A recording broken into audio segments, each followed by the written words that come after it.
I've just noticed you've got an arrow in the Y as well. That's pretty cool. Yeah, the pre. Yeah. Was that on purpose? Going down. Yeah. That's cool. Never noticed that. I think that's an accident, hey? No. Have to be. Oh, Because it's just the shape font. of the wine. It's the well, font. it's yeah. pretty cool because you went down. Yeah, how good. So, guys, we're here with Allan Roberts again for part 2 from The Hard Way Home. The proper introduction is going to be on Patreon. Yeah, no, but definitely make sure if you haven't listened to episode 92, go back and listen to that first. Listen to it first. And you won't be disappointed. Yeah. Probably our best episode we've ever had. And this will be our... So, hey, cool. Yeah, it was really good. So we hit this. We only got halfway through the book. I've started reading. Branchy started reading. I've got about 100 pages left. We got some new stories that didn't make the book. Plenty more too. Plenty more. But what else did we talk about? We spoke about China. China, a lot. Yeah, lots of adventures in China. The Amy, the number one character. Yeah, a bit more about her, that everyone loves. Got to learn a bit more about her. Cease and desist from Google. Yeah. Seeing dead people. Yeah. And Morbidity. Being charged by an elephant. Yeah. Yeah. Covered it all. Lots of cool shit. But yeah, the proper intro is on Patreon. I've still got mates that don't know what Patreon is. Patreon is basically the equivalent of podcasts, OnlyFans. You can support us in different tiers.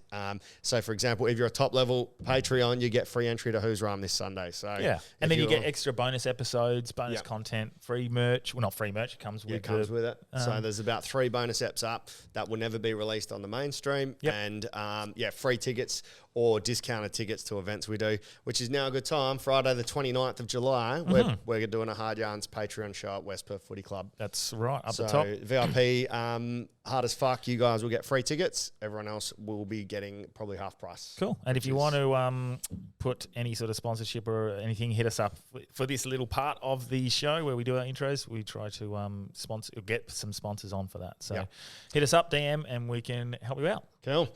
Let's get hard. Let's get Hard Way Home. Oh, let's get the hard way home. Yeah. Welcome to Hard Yarns Podcast. I am fucking fat. Anything Chris White says, please disregard it. 5D is actually a state of being. It's a unity consciousness. That was Hard Yarns with me, Frankie Rose. So I'm going to throw it over to your co-host, Daniel Delby. And Cameron Brand. I would do this and then I'd gong. Free in attendance for the millions listening at home. Let's get hard. We'll keep it. It's the best fucking intro. She's going to listen. Do you want me to start it all again? No. So we'll put that up on Patreon only. Literally. We'll just put that. That's a great start. So we are back with Allan Roberts, guys, and if you're Patreon, you can hear the proper start. We're picking up from here. So welcome back, brother. We've seen you around at came at Sunday Singles, popped in the other day on your pushy. Probably our most popular guest. Yeah. That we've had most feedback about you than any other guest we've had. Yeah. Oh, that's humbling. Yeah. That's great. You have some pretty some good people. Yeah. I listen to it a lot and I like them. If I'm up there with them, that's nice to know. Yeah. And before we were chatting, Branchy was saying, you're itching, you say things are pretty boring at the moment. Would you go back? I always wondered, when I first finished, I always thought, geez, I want to want to do this again one day. But as time goes by, you look back on it, and it took energy, time, money. It was a full-time job. Yeah. It was busy. It was hard work. Yeah. Always something to do. I'd love to do smaller ones, of course I would. But, the other thing I found was on your own. I did most of it on my own with different people now that you've partially read the book. Dirk. Yeah, Dirk. There's heaps more people before Dirk. Who I went and saw just recently. Yeah. Oh, really? Yeah. Cool. But I wouldn't do it on my own. Yeah. Well, would I? There's pros and cons. Do you reckon it's because you're older now and when you were younger, you're more naive? Yeah. Yep. Because I found when I first started backpacking, loved it. Yeah. Now that I've sort of made good money, I've got my your little luxuries. Yep. When I went back to backpack a few years ago, I fucking couldn't stand it, man. Yeah. I'm like, well, hard living in a tent. Yeah. On a motorbike. Yeah. I don't want to be cold. I don't want to be wet. I'm past that, I think. But it's the there's different things I'd like to do, smaller ones perhaps, but well, maybe we can come along. Yeah, I was just thinking that, but I was going to ask, same sort of vibe, like Africa where there's fuck all, or more like go do something like America or like somewhere where there's more creature comforts. Because if there's creature comforts, I'm keen. I'd love to see you overseas letting your hair down. No, I'd love to go do something like go to Angkor Wat. I know you've been to Angkor Wat, but like go to Cambodia. And Cambodia's dope. Yeah, I've done Cambodia a few times. Because there's enough first world things there. The motion you did there was like, Not you were holding titties. titties. No. There's enough titties over there. There's enough first world. There's enough creature comforts. Yes. Yeah. But and there's ketamine from the pharmacist. What? And happy Legit. features and Yeah. what? You can go get cat. I never touched it. I'd never done it, and everyone in my backpackers was just on cat the whole day. Really? Yeah, they'd go buy it from the pharmacist as liquid. Yeah. Everyone from like 10 a.m. till night. When we get Dr. Stephen Wright back on, I want to talk to him more about cat because I had no idea what it is, or like because he said there's benefits, eh? Yeah, there's heaps of benefits. Medically, or just for fun, just for my racehorse. makes the racehorse go faster. That's the benefit. Yeah. Speaking of which, we've been offered a horse. Really? Yeah. Yeah, we've got a horse from Lucky Duck Racing Syndicates. They've given us a horse called Whole Lot of Tash, just from listening to the potty. Yeah, right. So a percentage. We got 5%. We own the hoof. The fetlock. Yeah, the fetlock. The one that goes to the glue factory. Yeah. The part that But she's had no races. So, what do you think Tash would think about past guest? Well, it's called Whole Lot of Tasha. That's our horse's name. How ironic. Wow. Yeah. Oh, And Tash. so Tash, Sorry. it's not named after Tash Peterson. It's just called Whole Lot of Tasha. Oh. Yeah, so we've been given that. So they're kind of like saying if any of the listeners are interested. So if anyone wants to get together and do a Hard Yarns horse, and the Grin Reaper boys are going to jump in as well. Yeah, because we end up going to the races together. So anyone else Yeah. is bought in. So if listeners want to get involved, you buy in, and then we just go and have a big party. Yeah, literally, you just go to the races and get fucking drunk. Get on the cat together. So any listeners, just hit us up, and we'll tell you how to get involved. Yeah. So so from you'd liked Cambodia when you went? You didn't bring your motorbike, eh? Or did you go? Yeah. No. Oh, did you? On that trip, I went through. Oh, fuck. That was, geez, that's that was a bit of a side excursion. Yeah. Go on. Well, Yeah. got That's what time. you're here for. Yeah. I love how he introduces all of his stories. He goes, well. So, actually, if I ever do an audio book, there's a whole section that got taken out of this book. Oh, yeah? Wow, what was happening? Yeah, because I was... so the truth... I was on ketamine. It's all truthful. The whole truth is in there. Yeah. But there's some truth. So some missing. context. Some context missing. Like, and it had no... At the time, it added no relevance to the story, but I went on a bit of a side excursion, and basically about 5 minutes before the book was about to be released, this person sends me an email saying that they were going to hold me to account and take me to court or whatever. Oh, if they're in it. If they were in it. Wow. So they weren't in it, but I quickly changed their name. Okay. You'll read, there's a name in there I think I ended up choosing. Fuckface. It was a French guy called Fuckface. Fuckface. So that's the only person's name I changed. What did you change it to? I think Elizabeth, perhaps, or Is it? Elisabetta. But maybe That's my nonna's name. It was, no, well, it Was was my nonna meant, meant to be a Polish name. Do we have to be careful? No, I've got Dubai. Where did it happen? Cambodia. she's dead. Look at you flicking Oh, through she's the book. dead? She's dead in a ditch somewhere now. Oh, that's a whole nother side story. No, so and actually then when I was choosing photos for the book, I had thousands of photos. Yeah. Ironically, all my photos through another disgruntled human Are being of Africans. What? No. have been deleted. Oh, What? really? By then. Your photos had been deleted. No, just recently. Oh, my God. That's so From another petty. disgruntled human. You can probably guess who it was. Yeah. Ah. Anyway, That's yeah. so fucking So out of petty. thousands and thousands and tens of thousands of photos, to choose photos for that book, Yeah. you have to choose photos. So there was a couple in there that there was about three I think I used that this person took of me doing something, Yeah. and that was threatened also. I got a thing from Google, actually. Why? Because they were saying it was their photo. Copyright. What the fuck? What a fucking loser. What? And then did she take it? Did Elizabeth take it with your camera? Some of them she did. Or Elizabeth. Fuck, people are fucking Anyway, so even my website was shut down. Google come to me, shut my website down, and then I had to say to them, I took them out.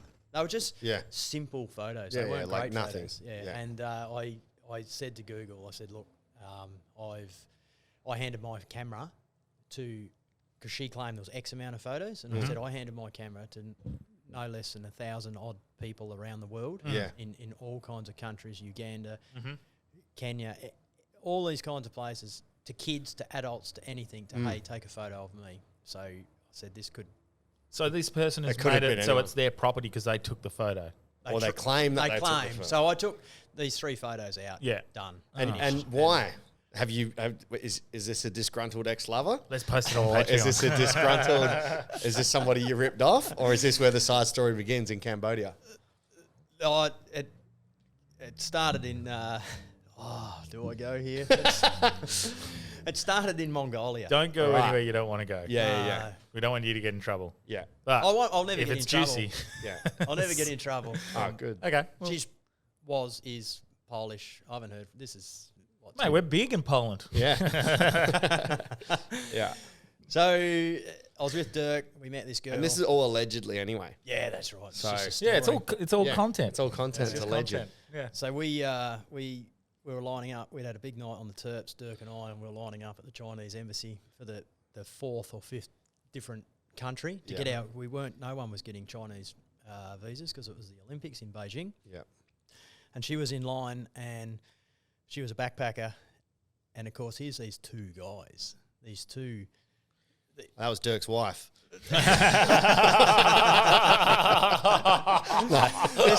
This was pre. Yeah. Yep. Pre-Dirk discovering his inner need.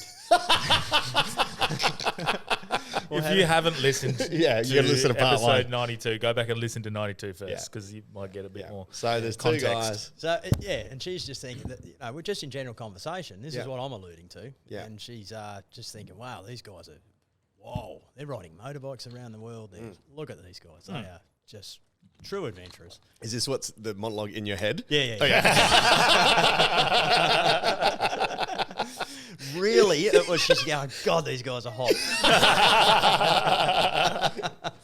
Yeah. So we all got along well. We got along, and a few nights out because we were waiting for visas. And then next minute it was like, well, she's heading to China, same way as us. Hey, do you want to come? How? I said, well, we'll 2 fingers. chuck you on the back of the bike. So she's on the back of my bike, and Dirk's taken her bag, and now that trip, the first initial trip across the dry Gobi Desert. Yep. Before you nearly drowned. Before we nearly drowned in the desert. Yeah. She came with, and then we got to the border. She spoke Russian, and they were speaking Russian, and she was helping us get our bikes, trying to sneak our bikes across the border. That whole story when we got caught. Yeah. And now China and Russia have a border? No, it's Mongolia. China, but Mongolia, the Mongols all speak Russian. Okay. And then up that end of China, they all speak. Yeah. So we get kicked out. We got kicked out of China and back into Mongolia. Yeah. So she's standing there flat-footed, missing her 2 heroes in my mind.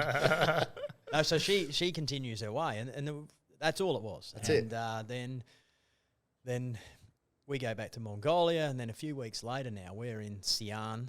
We got back into China, and now we're on these Chinese motorcycles. And of course, we'd kept in touch through social media. WeChat? Yeah. Whatever the Chinese one is. And we've caught up. We've rolled into Xi'an, and we've caught up. We've had a good time, as you know, how it all goes. And next minute, where are you going? She goes, well, I'm heading to... Actually, in my thoughts, looking back on it, she was just... And she'll never hear this, but she was leeching off people all the way from Poland to here, getting where she could on free. Nothing for free. But I couldn't see past the beauty. Which soon changed. After he hit her in the face with the motorbike. So now we're travelling together again, and Right. we're going all the way down to we crossed all China. She shared the China adventure, which was out of this world. Sick. It was unreal with Dirk, but she was a part of it, as in she was loving it. It was good. We get to Thailand. I cross into Dirk and I leave her there. We go to Thailand. I go to Dubai and did that motorbike race. Yeah. Come back and Dirk had already left. So now I was on my own again, and she is now in Laos. Mm-hmm. So this part I kind of wish never happened. I included all that in the book, most of it, but this is the part I left out. Okay. So I go over to Laos to catch up with her, and now we're travelling down through Laos and through Cambodia, having a great time, and back into Thailand. And now I'm reached a point where I'm thinking, you know what, I'm starting to see through all this a little bit. Yeah. This is my trip. I wanted to end, although I was still a long way from home, I wanted to end my trip my way and do it my way. So, yeah, she just kept coming, and by the time we got to Malaysia, I was like, hey, listen, I told her that. I said, this is my trip. I want to do this on my own. And I was kind of regretting a bit that I didn't. Dirk gave me the option. He was down about Indo at this stage, and he says, hey, I'll go slow if you want to catch up. Yeah. And if I didn't go all the way to Laos and Cambodia, I probably could have hooked in. And maybe a week later, I would have caught up with him. And in hindsight, and I've spoken to him about that. Yeah. And he doesn't care. Oh, it's okay.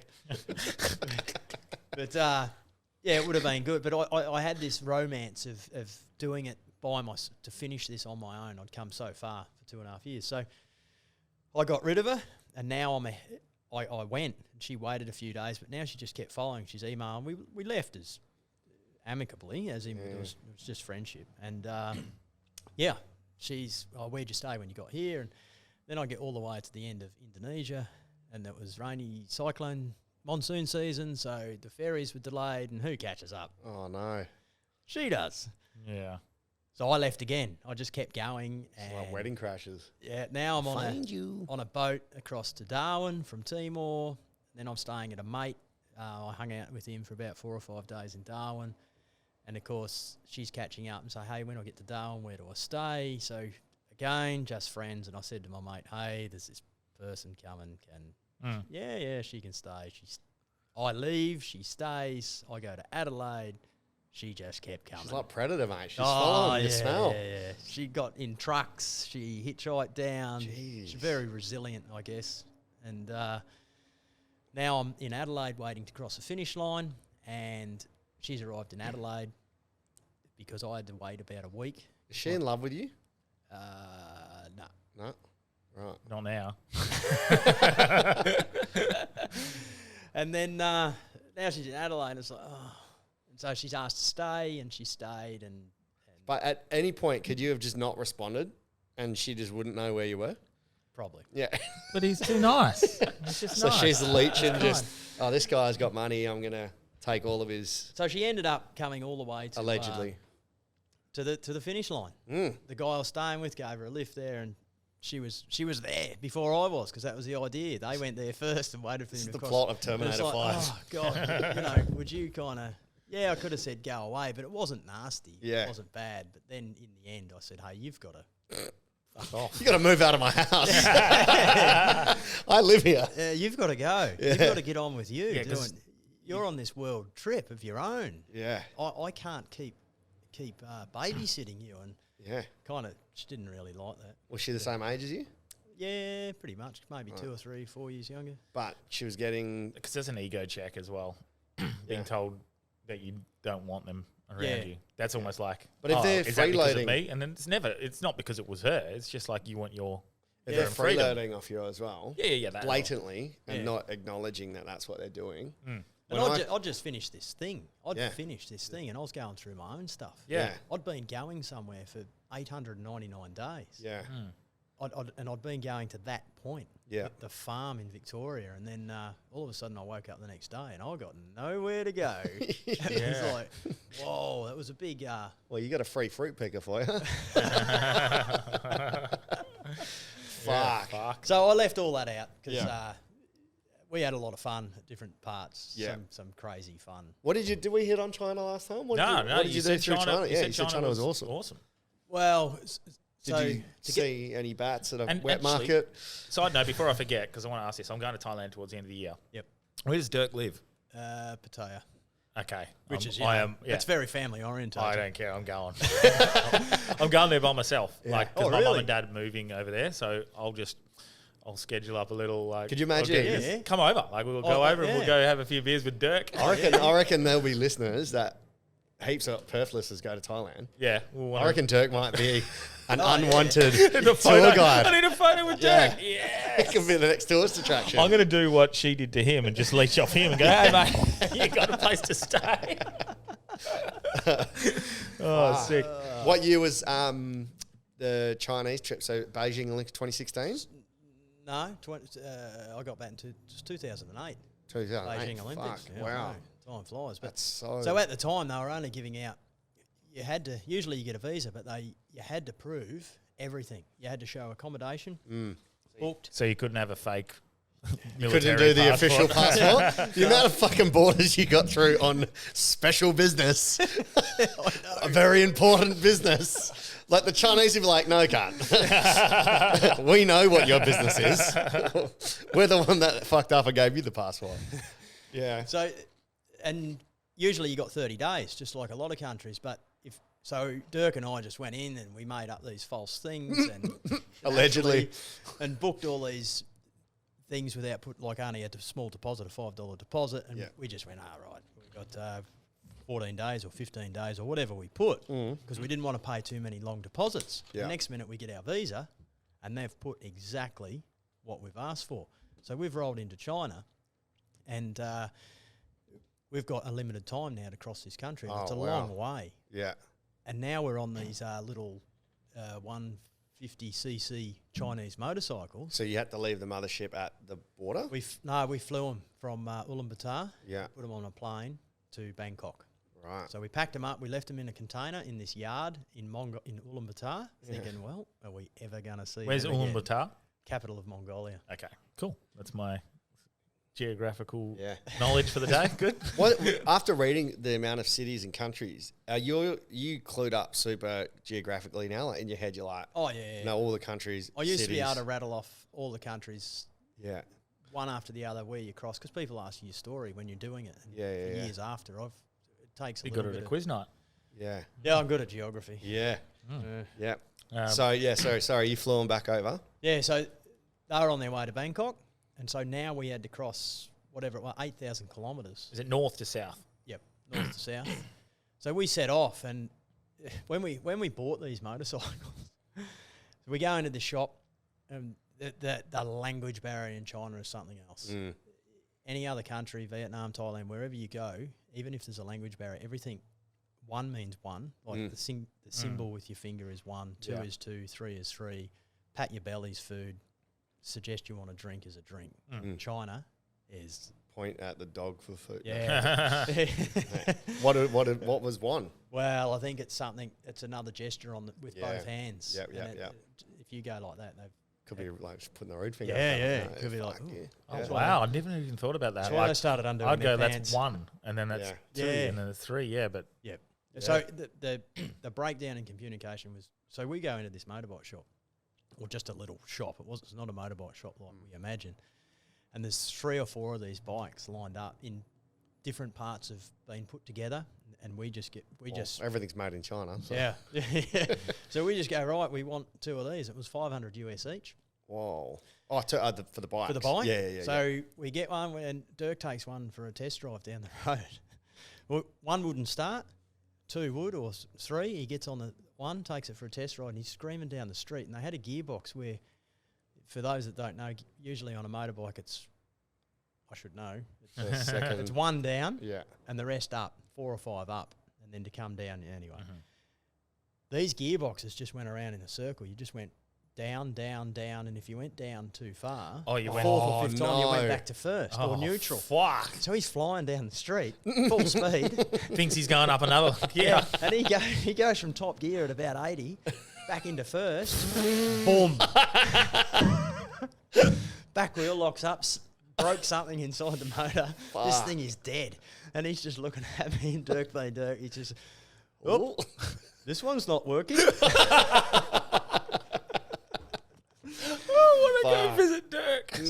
So he wheels it back in the shop, and we're just pointing to that. There's no communication. We just go, no, we don't want this one. Let's put this other one together. So we put the third one together, and eventually we get going. We go out the road. One of them's leaking fuel, and we go back.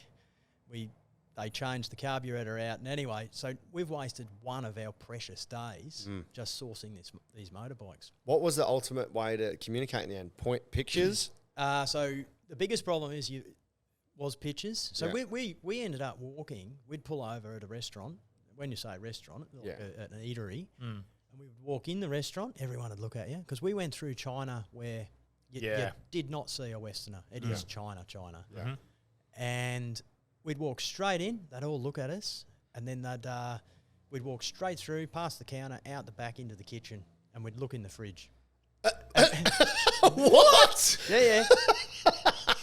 And we just start taking what we recognise because they do their cuisines quite. But so then we'd just start because we tried once to get something and it was just who knows what it was. And it wasn't nice. So you just walked. You went, fuck it, I'm going to forego all that. Just go straight to the and then we'd put it on the bench. So you'd grab some meat, some chicken, some whatever. One day there was a chicken pen out the front, so we grabbed a chicken out of it and took the live chicken in with us and said, we want this. And the fucking chicken a king. So we'd just point to all this food with our fingers. Yeah. And then point to the stove. Because it might not get cooked, eh? And tell them to cook it. Yeah. Or we'd point to the stove. Yeah. And then we'd point in our mouths. Yeah. And then we'd go back out and sure enough, 10, 15 minutes later. Oh, great. We'd have something. What about something as simple as like a cup of coffee? Forget about it. No way. Yeah. And that's before smartphones as well. So there's no Google we had Translate. nothing. So rolling into cities, because you're rolling into these.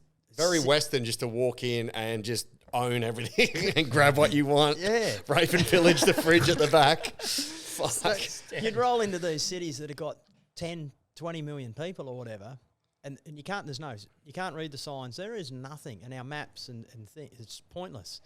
So you'd pull over and you'd point on the map. So let's say you're in one city and the next one was Xi'an. This one I remember. And I'd just pull over and you'd wave someone over and they'd come and you'd point and you'd go, Xi'an?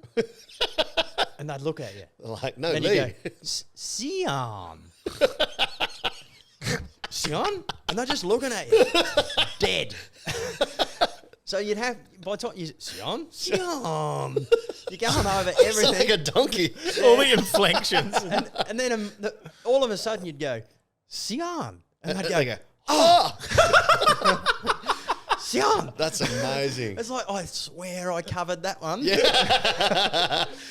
So when you'd meet someone that actually got the gist of what you did, we met someone earlier on. I went through the whole map and said, right, we're roughly going in this direction, and I'd get them to write each city down in Chinese writing, and then I'd just pull over and I'd just start pointing to this.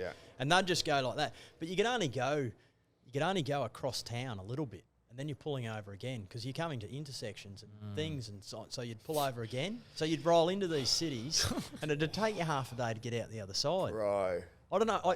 I actually look back and don't know how we did it. That's what I'm reading this. I'm like, fuck, man. It's one of the things where you've got you're naive almost, and you're just like flying by the seat of your pants. You go, fuck yeah, I'm just going to go through this country, tell them I'm on official business, just drive through this checkpoint and hope they don't pull me over. Yeah. And just getting through is like, you couldn't do it now, I don't think. You know? We rolled in one night to this hotel and we've booked in. Generally, it was just cheap stuff, and we were getting rooms together, Dirk and I, because on a budget, we've been living in tents. And we paid money for a hot shower. I thought, let's get a hot shower. And it was cold. Oh, no. I went in, there's no hot water. Dirk he didn't care. Yeah. He's well. I'm going, yeah. Oh, well. Oh, well. I go to bed.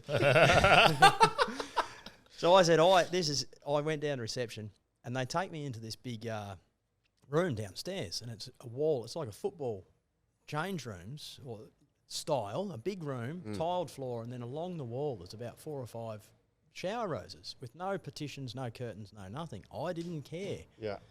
I am in there showering, naked, going, oh, this hot water, this is good. Yeah. And then the door opens up. One guy comes in. 2, 3. Now there's about 10 guys. Just looking at the just white dick. watching the white guy. Showering. And they've all got their phones out.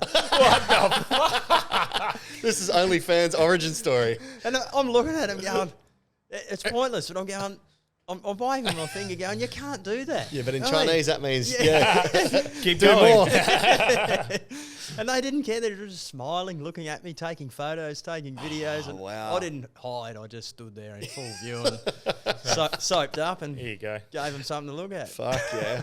Do you think that was that Crocodile inappropriate? Dundee. Was it an inappropriate place to shower, and that's why they found it funny? That's or- because he's No, white. no, They've it's never seen a because- white guy. Yeah, right. There's these places we went, we did not see. So they just wanted to take a photo of a white guy. Didn't Yeah. care if he You was act showering like you've never naked. seen a white person before. I've never been to Shanghai, Beijing, or anything like that, but I imagine that's a lot more westernised. But out where we were, it was Like rural China. yeah. And so we got these motorbikes, and we're on them.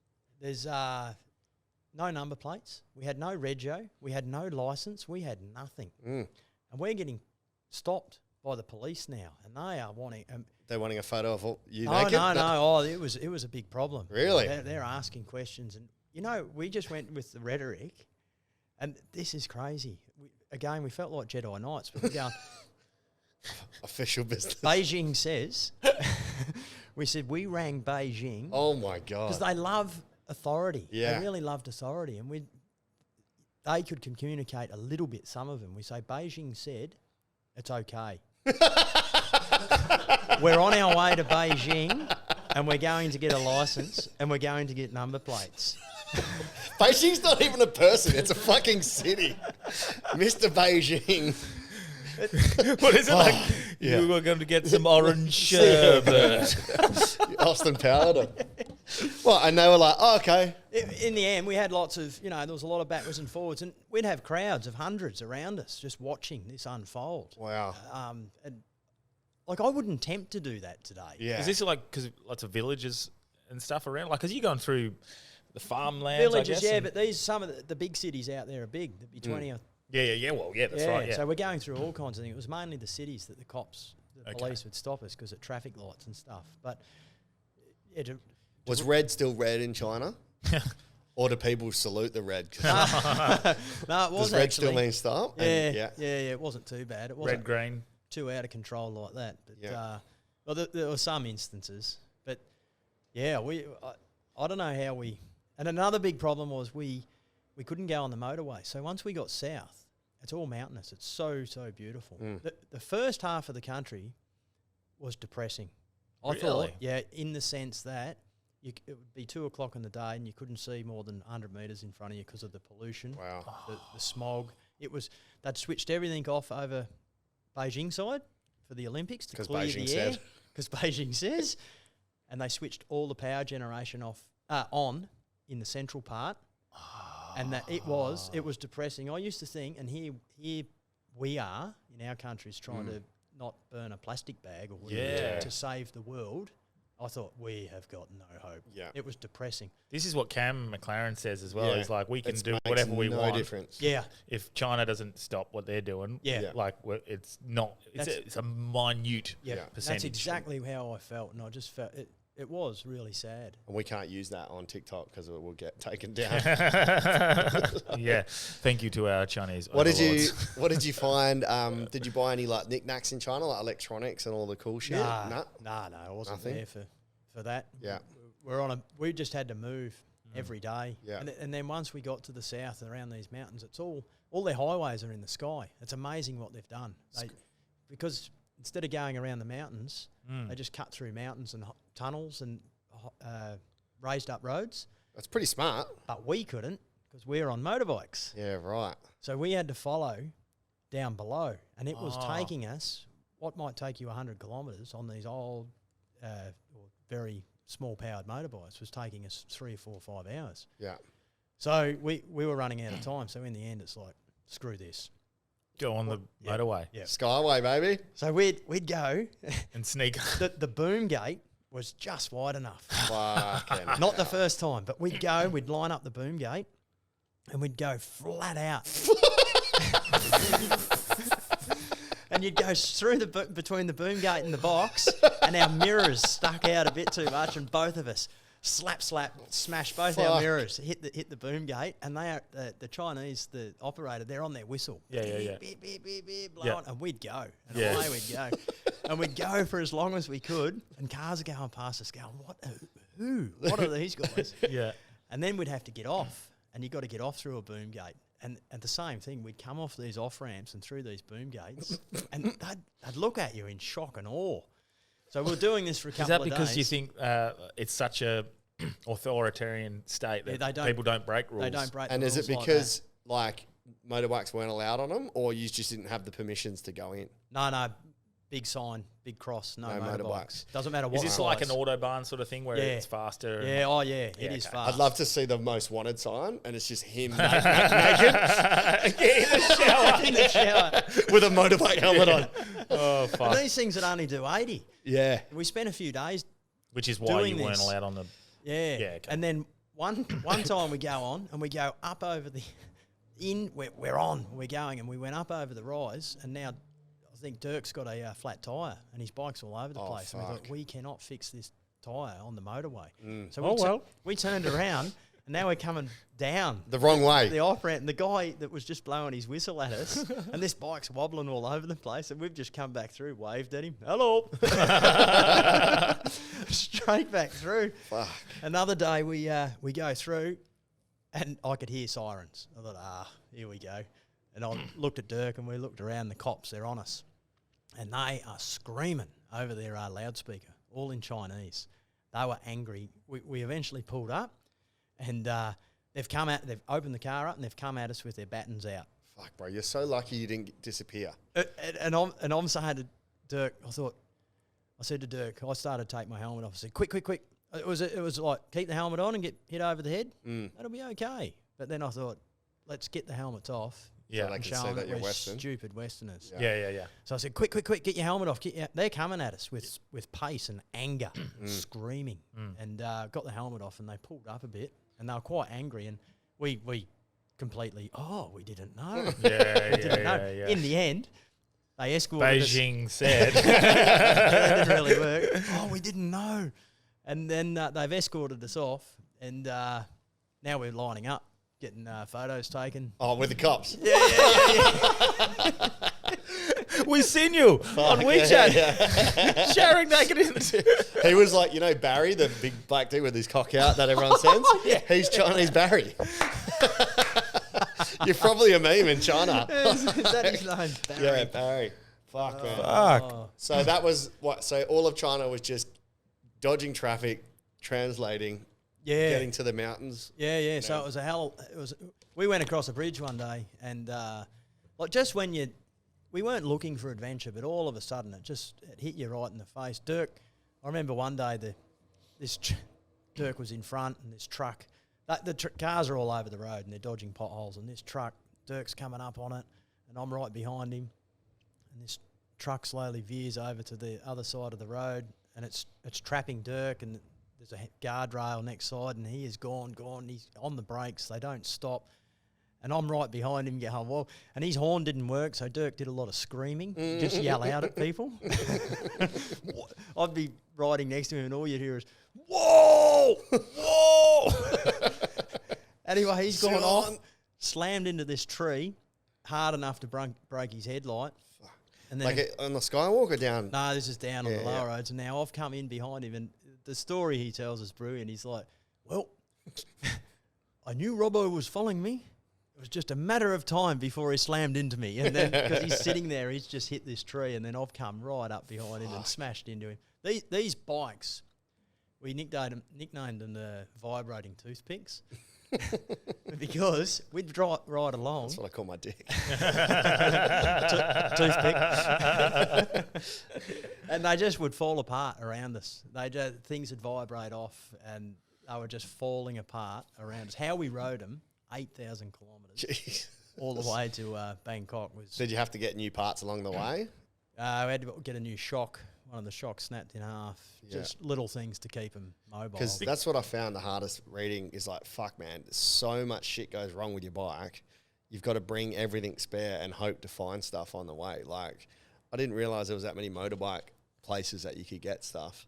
So, like, having to constantly repair, replace, and upgrade everything. You wouldn't remember it if you didn't write it down. So this is, it's so cool. You're like the original travel vlogger. Yeah, you know, all the travel vloggers, they video it all now. Yeah. You were just writing it down in your diary. Like, and old school. If it's broken down that many times, it'd be countless times that you wouldn't remember all the things that you fixed. No, you wouldn't. And so Africa was tough for parts. Yeah. It was only South Africa. I picked up some stuff in Kenya from a guy that had a shop, and that wasn't for the bike. But Africa was tough. Most of the world's tough for big bikes. Yeah. You know, Mongolia, Central Asia. Yeah. It's just nothing like mine. But even though all the parts are made in China. Yeah, exactly. Which is ironic. But the other one I read is the crash that happened in one of the African countries, and the guys gave you fake details and bailed. And then you called up and his company paid for it. Oh, yeah. I got hit by a car in Ballito in South Africa. Yeah. I was cruising along a freeway quite fast, keeping up with the traffic, doing maybe 110, and the car in front of me broke. I broke. And again, I closed my eyes and went, oh, no. And all I heard behind me was wheels locked up, and it come, bang, hit me. I managed to stay on it. I was looking up in the sky. I was on the back wheel. And then it come down. I was shaken. Yeah. Like if that could have went. There's cars all around me. Yeah. It could have been at 110. Yeah. And he pulled over, and I took a photo of his car, and it had the business name on top. But we were chatting, and he said, "Oh, I've got no money. I've got this. I've got that, or whatever." So. But you said that's not my problem, can't you? Yeah, get your boss or your girlfriend or your wife or your dad. That's not my. That's exactly what I said. It's not my problem. Surely you've got someone you can lean on. Yeah. A mother, a father. He was only a young bloke. A sister, a brother, a boss. Yeah. Anyway, he never. So I went into his work the next day and explained it to him, showed him the photo, and he goes, that's why he parked the car up the back. He goes, he never usually parks there. He never parks his car on the grass. The car in the car park off He's the always dock. at the back of the yard. Yeah. And then you saw a dead body as well at some point from a car crash. That reminds me. Yeah, a few of them. That's pretty hectic. Few of them. Yeah. Wow. What's that like the first time? A Polish backpacker. I still remember the first time I seen a dead body, and it still haunts. It was a car accident. Well, there was a guy, this poor cyclist in Kenya. This car overtook me quite fast, and then when they were pulling in, all I saw was this guy get hit and fly up in the air and come down. So I'm first on the scene. Yeah. And he was gone. He was gone. He was done. And I'm just looking at him going, well, and people are just walking past, and it's different, I guess. But they're like, one person said to me, just go, just leave. It's not worth your trouble hanging around. And I said, but he's dead. And they're like, oh, well. Oh, well. Yeah. And, so I'm just looking at him, and I rode off, just going, and I didn't go far. I went about 5 kilometres, and there was another checkpoint with the cops. Yeah. And I did say to them, I said, hey, because they're asking for my ID and all this, passport. And I said, hey, look, there's a guy back there. He's been killed by the look of it, hit by a car, and the car's just left. Yeah. And they said, thanks, we'll go and check it out. But yeah. Then there was a guy in Yemen. We come to this, I was riding across this plateau. And to be honest, I got to the edge of it. This is when we had security. So I was with when you were the only tourists in it. Yeah, the only tourists, and we had our escorted by the Taliban. Yeah, and I said, hey, can we stop? The scenery in Yemen, if the world started somewhere, that is it. It is amazing. There's volcanoes and the dramatic scenery. You don't think of Yemen for that, but it was out of this world. I don't think anyone thinks of Yemen ever. No. Only on Friends is where one of them goes to Yemen. So and I said, can we stop? Let's stop. I want to take some photos. And we stopped for 10 minutes, and we got going. And this road that went down off this plateau, a drop of a couple of kilometres was just something else. It was switchback after switchback and around edges and corners, and it was beautiful. And we're going along and come around a corner, and here's this car in the middle of the road that looked like being squashed like a Coke can. And there's rocks, big boulders, anything from, a big box to a football size to little ones, all over the road. And you can still see the oil from the engine and the steam, everything that was hot. And we were the first on the scene. It just happened. And I often used to think if we didn't stop to take those photos. So this guy... Oh, you could have been within the This firing guy line. had come across off the top of the plateau and either had no brakes or he was whatever. He's fallen out of the sky. He's come. I think he was trying to get through a police barrier. Hundreds of metres up. What the fuck? He was strewn. Squished. He was, all I remember, so we're tiptoeing through. I was about 50 metres from the accident and there's an engine valve. I still remember this clear as day. I'm looking down on the road and there's an engine valve covered in oil. And for that to come deep out of, that's deep inside, in the engine. Yeah. For it to come out. And all I remember, we went past, there was a bit of a crumpled bonnet and his two hands are crossed on the bonnet, and that was the only thing. And his legs, lower part of his body were at one end, and then it was him stretched out. Oh, fuck. For about 10 metres. What does that do to you? And all his inside, you could see everything. But does that impact you? Because it's so split apart, are you just like, oh, that's a person, or you're like, that used to be? How did that affect you mentally, or it didn't? Well, it didn't really. I don't know. It did made you think. You think, well, geez, anything could happen to me at any moment. How have I come this far? Yeah, and survived all this. Yeah, even if I was there at that moment and a rock the size of a water bottle come down. It'd be enough to kill you. And you wouldn't know. You're done. You're finished. Especially you're on a motorbike. There's zero protection. Yeah, it could come through, just hit your arm and smash your arm or take your arm off. Or Taliban dream, they call that. Yeah, imagine being there. They do lots of beheadings there. Yeah. Wow. Fuck. Yeah, it was pretty heavy. Jeez. The Taliban probably are trying to bomb everywhere so they can get it to look like Yemen. It's also naturally beautiful. It's just want to start everywhere again. Yemen's fucked now, hey? Yeah. Was this before it was fucked? Well, it was pretty. It's always been fucked. Yeah. Is that civil war there at the moment? Yeah, in the top. Yeah, it's really bad. On the border. It's one of the biggest displacements of civilians in the world. Yeah, right. Yeah. And you don't hear about it, but you hear about fucking Ukraine every second. Oh, and you hear about Amber Heard and Johnny Depp. Fucking ridiculous. But yeah, that is. I'm pretty sure it's a civil war from memory. It is. And but, it's really they're not white, so and this is people don't care. Came up on my memories the other day actually. You know the France side note, getting sidetracked, but you know the France attack. Remember that? Yeah, the cartoon. Yeah, and everyone put up like "Pray for France" and all that stuff. And then like 3 days later, there was the most horrific. It was the biggest death count in a suicide bombing in Afghanistan's history. Huge.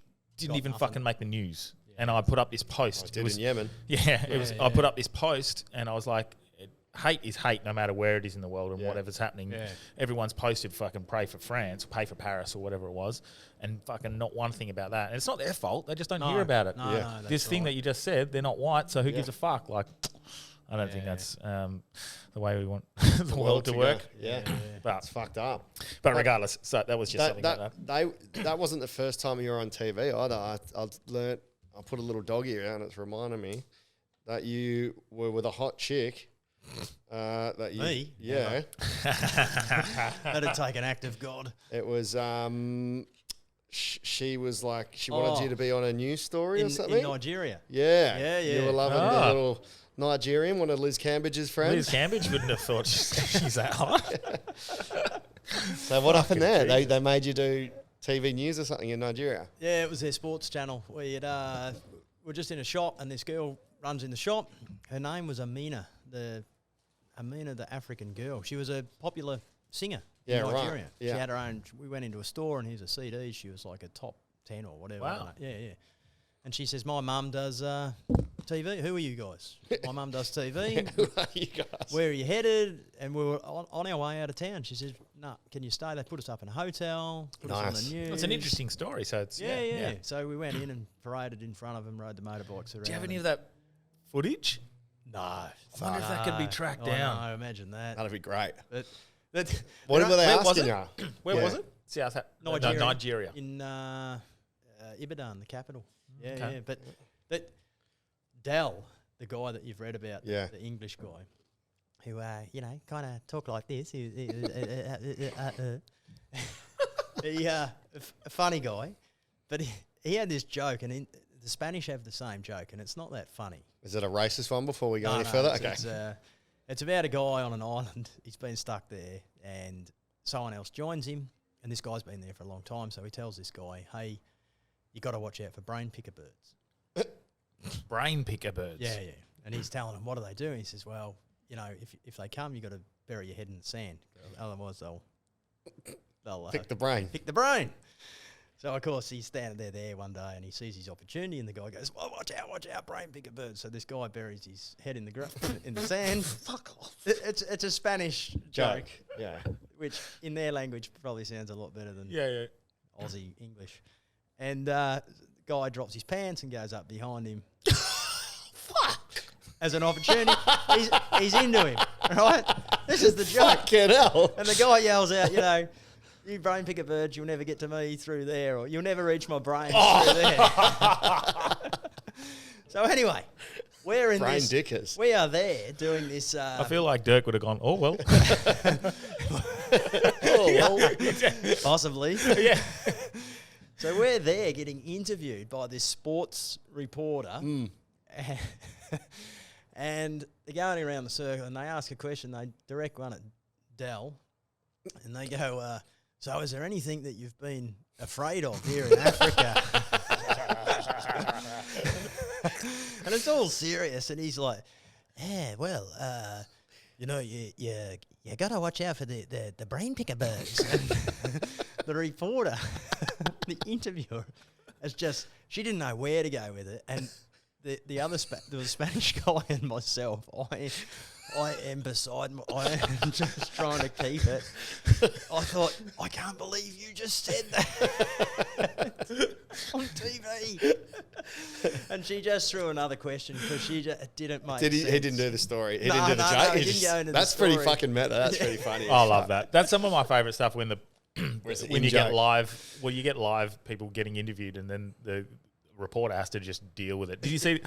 You might have shared it to me the other day. That guy where the lady was interviewing this guy if he won the $108 million for the lottery. Did you see that? Yeah, I've seen that's that. old as fuck. Yeah, what would you? Hookers and cocaine. Yeah, hookers and coke.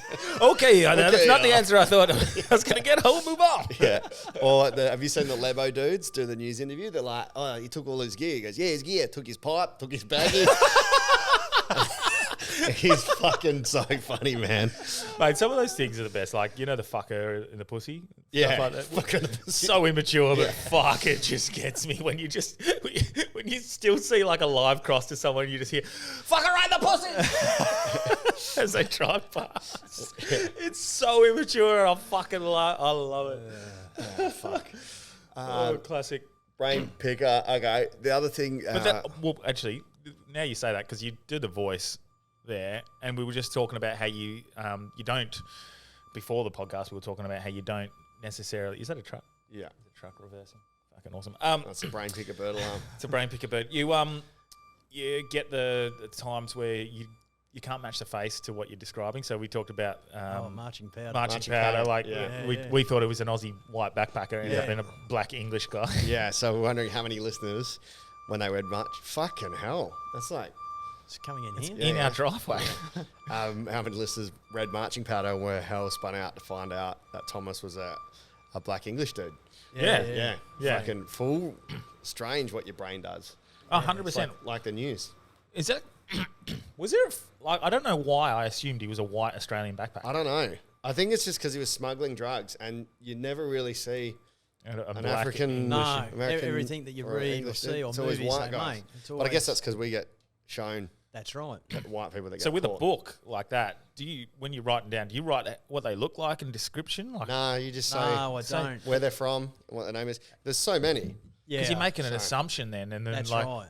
that'd be kind of cool if you did the audio book. You could go, yeah, he was a white guy. Yeah. Like, Well, I reckon it would be cool if we recorded an audiobook and then you get people asking you questions. So as you're reading it out, and you go, "Oh, that reminds me. I didn't write this in the book." Gary Vee does that with one of his books. With Gary Vee, because Goggins, I think, did it as well. Yeah, so he'd be like telling a story, and you told me about David Goggins doing that as well, but Gary Vee would do it and be like, actually, I really want to expand on what I just said there because it's not, and then and say it extra, so you get loads extra. of things. There's all the stories that I kept out of it that are just general stories that we all do in life. Yeah. And they might be funny around a podcast to some mates or at the bar, but you don't recite these stories in a book. I don't know, in a book. Yeah. And it's not to protect anyone or to keep anything out, but you can't. It's like double punching two Mongolians trapped in the back of a Salika in Ulaanbaatar. What? With Dirk on one side of me and some fat Mongol next to me on the other side. Double punching? Why isn't it in the book? You were like both punching them, or Yeah, well, I thought they were going to do a number on us. yeah, So what, a brain picker number? Or like, rob yous? I've had mates in Turkey that, you know, the old one where they take you in a taxi and then they take them to their mates and they get you out and rob you and bash the hell out of you.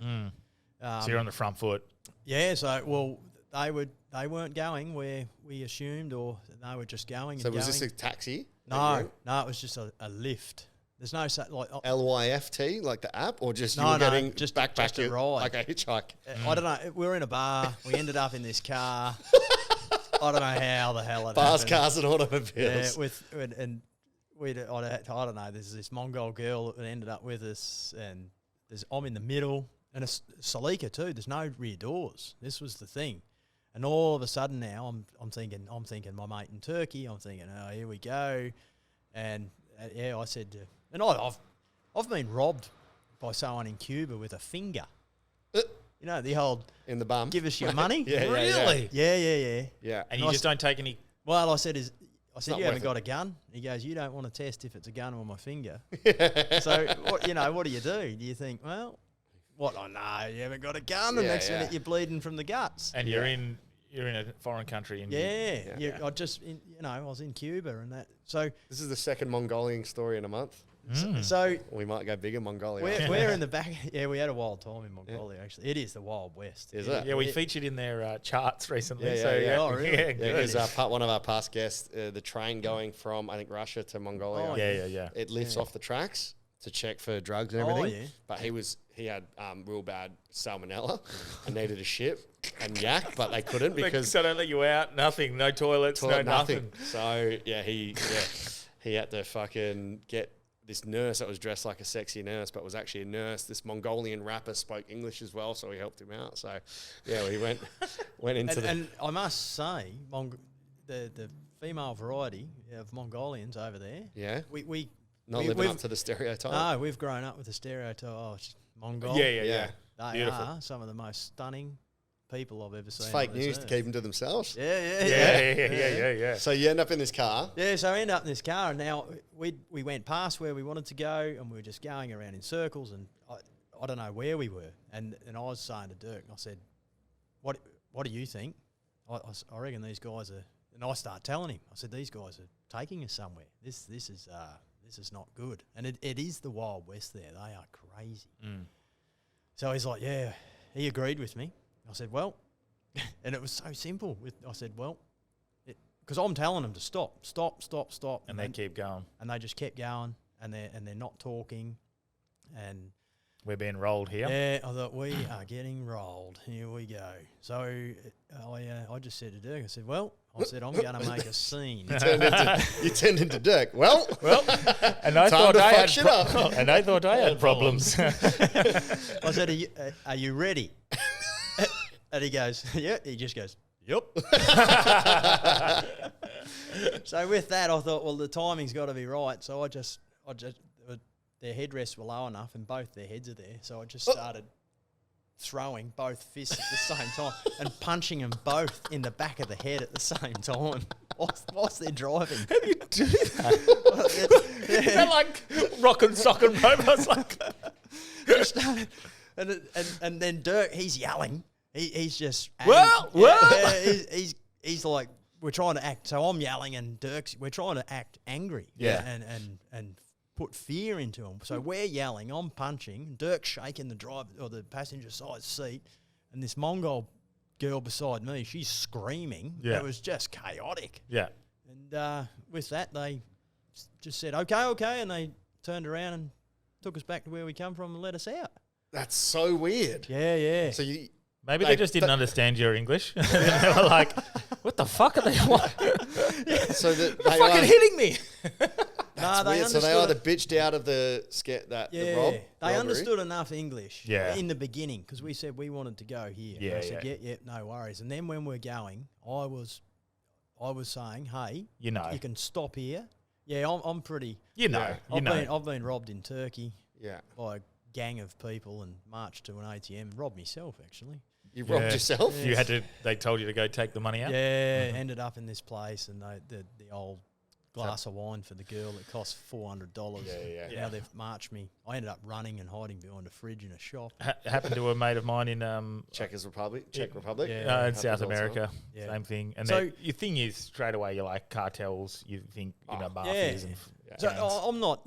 All this.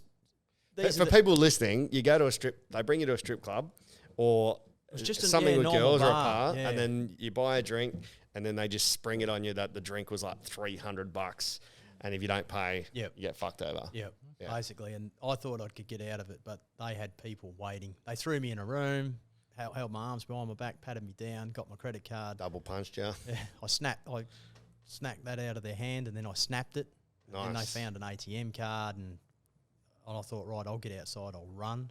And got outside, and there was another 4 or 5 blokes waiting, and they just circled me, walked me down the street, and at an ATM, and here I am robbing myself. Allan robbed myself. Yeah. So, but you open yourself up to these. People might say, "Oh, you idiot!" What it started with, I'd landed late. I was walking around the Blue Mosque at about 11 o'clock at night, and because I wanted to have a look, and these guys are at a kebab stand. And they're asking me questions, and they said, we can show you this and have it just walk down here. And there's people around, so I don't always say no.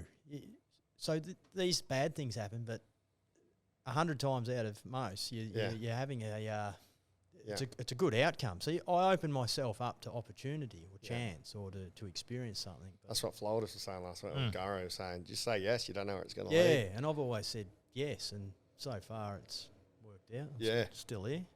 I do love the movie The Yes Man for that message. And obviously at the end they stipulate, or they like, don't say yes to everything. No. But it's to open you up to the idea of saying, there's an option, I'm going to have a bit of fun with it. I shouldn't have taken that movie for me to feel like that, but that really kick-started something in me. But you can't judge everyone. You could end up having the best experience ever. Most people are genuine. Yeah. And you don't just end up there. But they took me around. They're professionals, weren't they? And so, do you want to go into this bar for a drink? Yeah, sure. And you walk in, and then bang, bang, bang, the girls sit down beside you. Because you forget as well that sometimes a lot of other people are travelling as well, and they're just looking for someone to hang out with. And Turkish dudes working at the kebab shop. Yeah, that's obviously different. When it's the locals. Oh, was it? Yeah, they were 2 guys, just customers like me, getting something to eat. So, I don't know. Apparently. Apparently. They're just waiting. Excellent method actors. Grooming me. Yeah. But that's how I get that same fear, because I like to, even when I go with friends, I still like to go off on my own little couple of day trips by myself and stuff. And then you do go, what if I'm being stitched up here just by Yeah, it's always something that goes through when you're your mind. with someone. It's you can bounce it off half the risk as well. What do you think? Do you think this guy's for real, or do you think so? You mitigate what could happen, but well, that's what I noticed when Amy left you.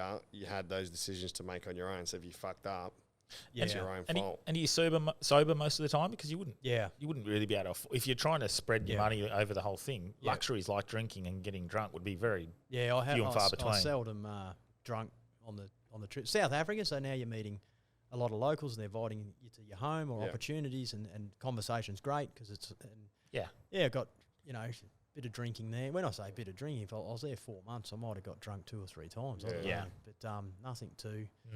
You just don't have that luxury. You're living in a tent, you're in the jungles, the deserts. There's no beer around, and for 2.5 years, that'd be another $10,000-$15,000 you'd need on that kind of entertainment. Oh, 100%. That's where, like, every time I've been on a trip, I feel like it's over 50% of the money I spend is on alcohol.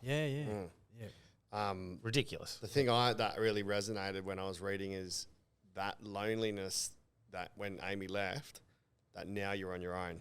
Yeah. And you don't have anyone to share the day with. You don't have anyone to reflect with. And same thing that she felt when she got back here home. No one gives a fuck, man. No. And if you haven't done the trip together, or you have a medium like this, it gets forgotten about. Because you can't be like, oh, man, remember that time we were in fucking Nigeria and that chick was... There's none of that. That's a bit of a... in the beginning, when I always thought that was a bit sad because we shared a lot of stories together. It's like any relationship, I guess. But I don't have... It would have been great, the whole romance of, you know, you're somewhere together and, I remember that, and people are asking stories and you're both feeding off each other and telling it because you're there. And I never got that. Yeah. I balls that up. Is that the... Another one. Is that also, though, like, in hindsight sort of thing? You know, like, looking back, that would have been nice sort of idea. Do you know what I mean? Like, if you were to go do it again, for example, like the whole trip, you might have this idea of exactly what it was like and then try and recreate it. Yeah. It's going to be terrible. It's not. Because it was so natural. So losing that relationship was just part of the journey, and it made it actually probably in the end better. Yeah. Look, that's a whole, I don't know, I haven't read the book for a while. How did you balls it up? I've never read it, actually. I wrote it, but I've never read it. But well, you'll read it when you do the audio book. Yeah. So that was a whole nother dynamic. We were living in London together, and I created this trip on my own, and she followed. She was the original Polish chick. No. She left. She'd done her time. She was there before me. She left England. I don't know if I wrote about that. Did I? No, I thought it felt like you were there and then you embarked together. Yeah, well, so basically what happened, she'd come back, she returned to Australia and she struggled that I was about to embark on this amazing trip. Yeah. And through different circumstances, I was fearful of losing her. Yeah. So I panicked and I said, marry me. No. Come, let's have a baby. I said, no, come on the trip. She's like, I'm not sitting on the back of a motor. I said, no, you're not. I'll teach you how to ride a motorbike. Yeah. You'll ride your own. So I'd been prepping for this for a year or 18 months. Yeah. She flew in with 3 or 4 weeks to go. Yeah. Back to England, prepped, away we went. Yeah. What she achieved is out of this world. But as time went on, and she was only coming to do London to Cape Town. Yeah. That was her goal. Yeah. I'd already worked and made money, and I was just getting going in life, whereas she'd studied, went to England, she had X amount of dollars, she didn't want to spend her life savings on a trip. Yeah. So she was just going to Cape Town, that's what she was going to achieve. But as we went on, I guess the cat was let out of the bag that I'd asked her. She resented me why I asked her. I wanted to keep her away. She come back to Australia and she's visiting her ex-boyfriend. Yeah, this is where the audiobook needs to get involved. And she's telling me, I've met up with her, and it's like, so I panicked and went, I've got to get her away from him. Yeah. Come with me. That's come out of the bag, and now you've asked me for the wrong reasons. Yeah, right. Partially was, but I loved doing that. It was a trip. It was amazing. Yeah, you got to finish that sentence. Doing that trip. That trip. From reading it, you seem super proud of what she achieved, and you can't get past like how the fuck she's gone from not riding to being an absolute beast. What she developed into was and now Amy's people are probably thinking Aussie guy, Aussie girl. She's Aussie, but she calls herself ABC, Australian-born Chinese. Yeah. So she. Just like marching powder, she's a small, petite Asian girl. Yeah. Have you seen a photo of her? No. Oh, So, mate, you could have done with her in China. Yeah. No, she was from Hong Kong originally. So, her parents were. So she only spoke, Cantonese and. Yeah. Okay. Yeah. So, we get to. Yeah. Right. Yeah. Wow. Yeah. That's Amy. Yeah. So we get to Cape Town. She goes home, and the whole dynamics changed because I had her to bounce off and everything, and now I'm going on my own. And I missed her like crazy. When did she leave? At what point? So just about the 14-month mark. Which is where? Cape Town. Yeah. She flew out of Pretoria. So she did her goal. Yeah, did her goal, and then we hung out in South Africa for a bit because I was there. I spent 4 months in South Africa just riding around Cape Town for 2 months, and so now I'm work. You were meant to work, right? No, well, the working? idea was I'd reach that point, and it's like I need to make. I didn't need to, but your mind drifts. Yeah. You think, geez, I've been spending all this money traveling for so long, but I should make some more money so I can get going again. So I can do what I want to do. Yeah. What am I doing? I'm doing what I want to do. Yeah. Let's not work. Yeah. Yeah. So to all the listeners out there, I never worked for the whole 2.5 years. I didn't have to. But so I got going, and now, so I'm missing, and it was tough. Yeah. It was tough. Tough for me, just as tough for her. So she's sending me emails now saying, I know you're still out there. You're on this amazing journey. I'm here in Australia. It's boring. Life is shit. Yeah. People don't want to talk about it. All her friends ask the typical, what's the best country? Yeah. Their eyes glaze over. Some people ask the right questions and you have a good chat. Yeah. Who did you double punch in Mongolia? Like, I respect that from people as well. I talk to people that want to listen and ones that don't, no problems. Yeah. So she was finding a tough time. And now, nothing, no ill toward at her, but now she's catching up with the ex again. Yeah. And it's like, so I was really struggling. And that first week, it's almost, even though you weren't officially broken up, missing somebody so much, your whole world's rocked. Yeah, it was. And this is... It's like a breakup. Yeah, and I had a long way, and it was. So eventually now where she's doing the emails and I'm rolling into these little crappy little villages in Rwanda and Uganda and places and reading emails, and now I'm on the bike and I'm just trying to keep it together. Yeah. I'm literally trying to keep it together. She's saying, let's have a break, let's do this. So then I roll into Uganda and I wrote about this. You read this? Yes. Yeah. Now I want to find out a little bit more. So, was she a doctor or something? Yeah. And the irony of all this is her ex was a doctor. Yeah. Anyway, there was that. So I've rolled in, I've crossed this border. It was early in the morning, 9 o'clock from Rwanda to Uganda. And border towns are complete shitholes in most places. So the idea was grab some lunch, get going. So I go to this little eatery and ask for a baguette with egg, and I go sit out the front. And out the corner of my eye, I see this person kind of walk past, and she just caught my eye because I could tell it wasn't a local person. Elizabeth? and I'm yearning for conversation. Yeah. I'm yearning, to have a decent conversation. And anyway, she pops her head out. It's a woman, and she pops her head out. And she'd just landed the night before in Kampala in the dead of the night from New York. She's a doctor, and she's doing her first thing. She'd never left New York, and she's flown into Africa, into Kampala, and at this dead of night, she's driven to this border town in traffic and hasn't seen anything, and she is petrified. Yes. But as I'm talking to her, and now she's met Robbo. Who's just been on a bike. Yeah. Crocodile Dundee. Yeah. Crocodile Dundee. So is she there like for a holiday to just adventure, or is she there to work like as a doctor?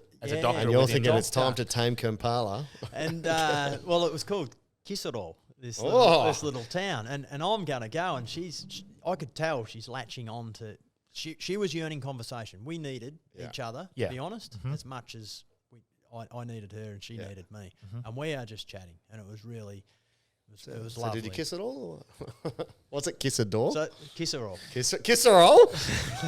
Kiss her all. Oh, kiss her all. Kiss a dog. That was very Marabuga. Kiss your old dog. So as it goes, as things go, we've had something to eat, and she's telling me she's got this house with 2 other local doctors, and she's going, where are you going? And now, of course, I'm saying, well, I haven't decided yet, as in, am I hanging around? Yeah. I knew I was going. Yeah. But then she says, oh, would you like to start, like to stay? I said, oh, well, I don't know where I'd stay. And you know how it goes. No, don't. You're Explain. grown men. Oh, you can share my bed. What happened? Well, you know. He's, Mate, you're making him kiss and tell. It's very unchivalrous. Reminds me of Step Brothers. This is a house of learned doctors. Literally. So I've already decided I'm staying. I'm not going. I'm not going anywhere. But and then we've gone to this little bar. When I say bar, there was a garden out the back with a table, and there's some cows walking around. Hell yeah! And what about the wildlife? We're drinking. Yeah. Well. Yeah. And we're drinking Nile beer, and just it was great. Yeah. It was really great. It was great to have conversation, and then I ended up staying. For how long? 3 minutes. 8 weeks. 8 weeks? No. No, it was. I think it was just a couple of nights, and of course, everything that was going on, I wasn't like, geez, this is just. It was just a bit of fun. Rebound. That's what they call it. She was enjoying it. I was enjoying it, and I thought, I'll move. I'm going. I'm not. It's not as if I'm staying here and there's nothing that'll ever be. Of course, it was just a thing. It was just a happy thing.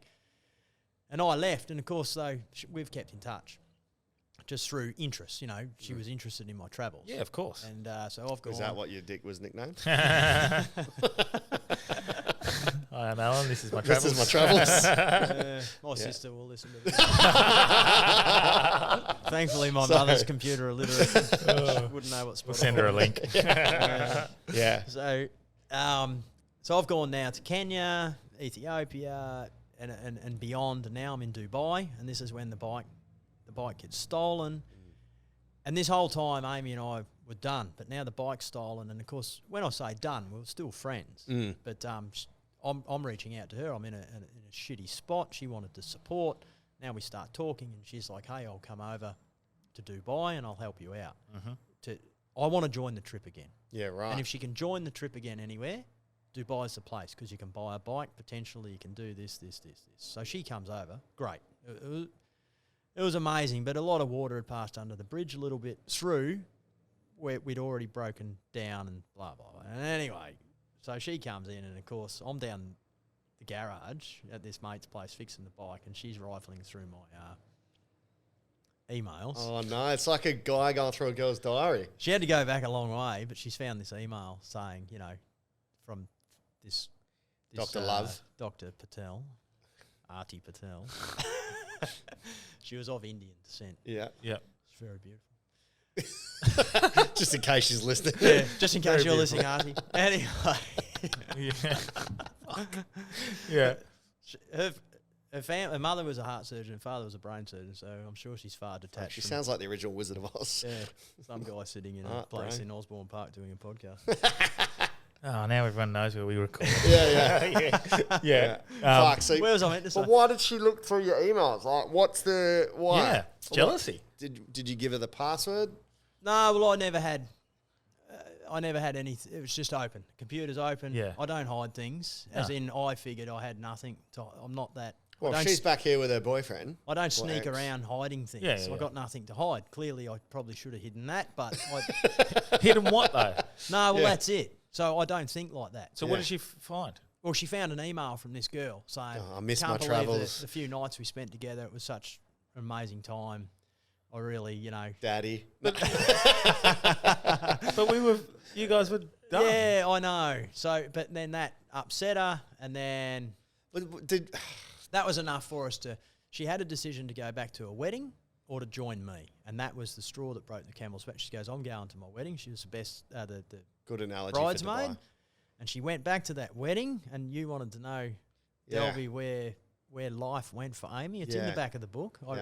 I do mention it because a lot of she's a top character. She's the number one character in that book, and she is amazing, and everyone falls in love with Amy. Yeah. So she went back to that wedding, and she to this day is married to the best man. Oh wow! And they have a family. I've never. Wow, so they met. I just got tingles. Yeah, they met. So it was meant to it had to happen. Yeah. Hey. Literally. Yeah. I gave her a happiness. Yeah. Again. Again. That's great. But yeah, so was that pretty devastating for you? Did you want to rekindle things?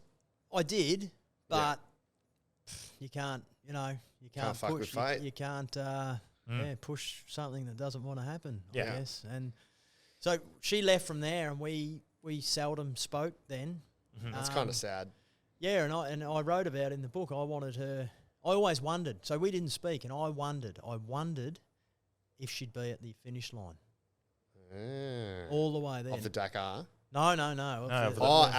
Coming home. Of the homecoming. The hard way home. I always wanted her there, I think. And did she come? Did no. she Of course not. Oh. Did she know? Yeah, well, only not through me, but I had an open website that would have been, and it was all announced. That's a sting. So I always had this burning thing in the back of my mind. I wanted her.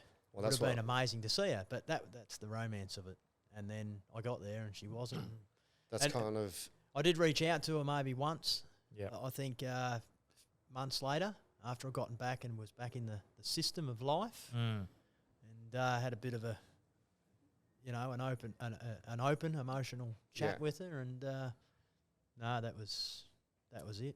Shut down. Done. Never spoke to her since then? Never, ever have that's so spoken sad. to her. It is a little bit. Yeah. She, like I say, she is an amazing human. But sometimes I think we were different people.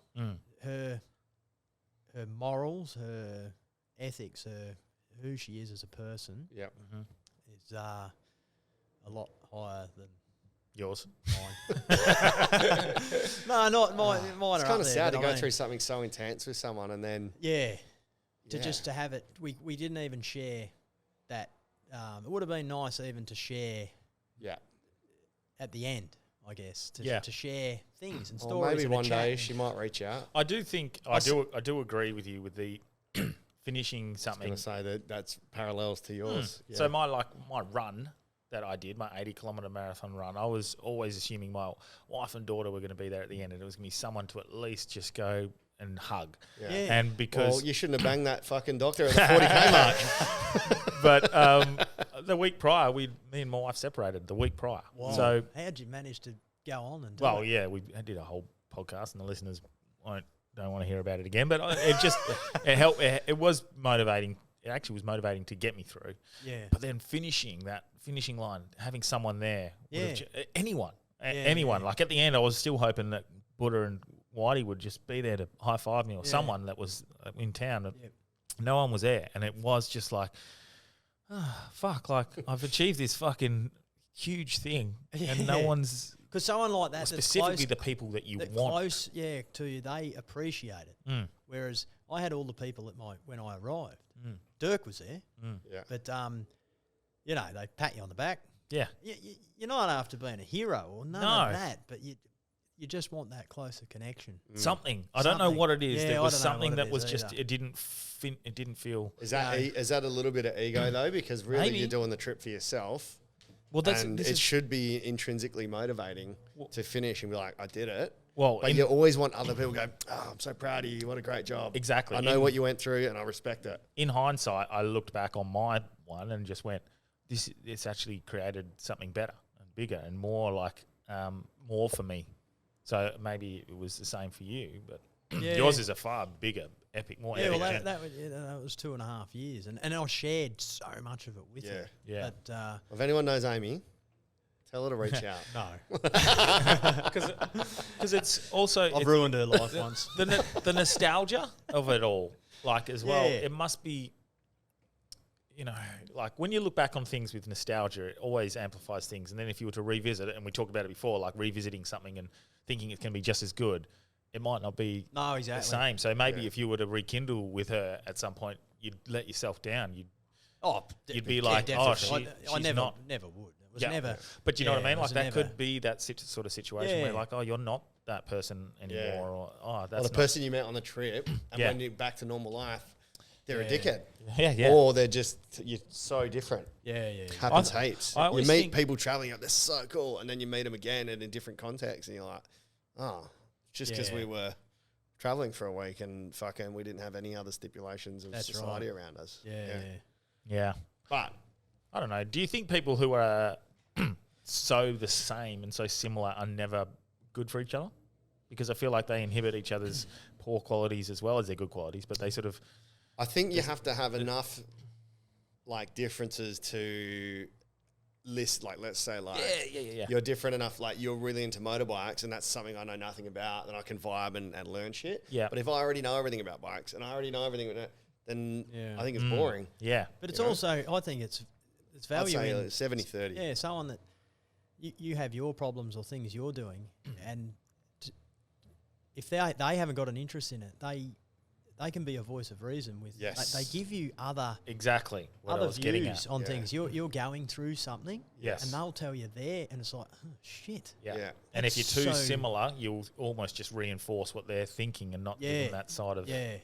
Yeah, that's good. And they come at it from a different set of beliefs, ideas, experiences. Which is And why there's so much value in that. Yeah. It's, Well, I think that's why the best relationships are always slightly maybe not polar opposites, but they're really different in certain ways because they bring different things to the table in regards to a relationship. But I don't know. That's a bit different, I guess, we're talking about. But even doing Up in Joke. Like Buddha is so different to me, but it's good. It works. Yeah. You know, like me and you. Yeah. Hosting this, like coming in from different ideas. Like Buddha would be like, "Well, I want to do it at the Wacker." I'm like, "Man, that theatre looks good. All right, we'll try there." Or I'll be like, "Man, fuck, I don't think we're gonna get this done." And usually be like, "No, come on, we're gonna get it done." Yeah. Or usually be like, "Oh, I don't think this is gonna work," and then I can be like, "No, I've seen this work before." Yeah. So it's really good point. It is when we are being creative and doing that. It's sometimes I notice, especially with us four. Eventually, everyone just goes, "Fuck it, let's trust them." Yeah, and we just go with it, and it always works. Yeah. As long as you're all together. Yeah, that's right. But having different views, different opinions, different feelings, I think is always it's pretty good. But to have someone like that, I guess, on the journey, it does suck not having them there at the end. But do you think that built you better as a person, like a stronger thing, or do you think it hurt? No, it's all. The hurt was already over and done. I'd had months and months to, and it was just a thought. It was a thought. And it wasn't like I put my lip on the ground and it was like, the last 5Ks. Wonder if she's gonna. I knew she wouldn't. Yeah. But you kind of thought, geez, wonder if she's gonna be there. What was the trek from London to South Africa? So where did it go? Did it go down through Europe? Yeah, so straight down to Spain.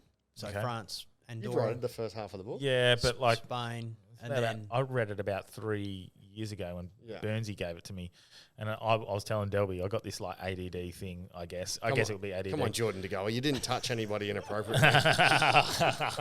I'll read something and I'll be 2 pages in and I'll be like, I have not taken in anything for the last 2 pages, you and read it again. And it takes me so long to get to a book. Yeah. So that's why I'm waiting. Can you please do an audio book? Yeah, I know. We can record it in here Because there'd be so many beautiful sites that you'd take on. Or like I've done. Mine's so limited compared to what you would have been, but like I remember the Austrian Alps going through there was just like that La Mont Saint Michel in France, that castle that's out in the ocean. That when the tide's up, it looks like it's beautiful things. So those sorts of things. Do you think had you been like videoing it and stuff like that, that would have actually taken away from the experience? Definitely. Yeah. So obviously taking a photo here and there is different. But photos. You got scammed for your camera as well, eh? Speaking of photos, which paid for one that never showed up. Oh yeah. But you're not even like you're not even Instagram storying. You're not doing all this stuff. So it's great because you're there. Yeah, I was there in the moment. So I met guys. Yeah. They would. I take my hat off to them. They're funding their trips through such, and it's a great digital vehicle. nomads. Yeah, it's a great vehicle, and I've still got people today that to this day still travelling. They've been at it for years. Yeah, because that's what they do. But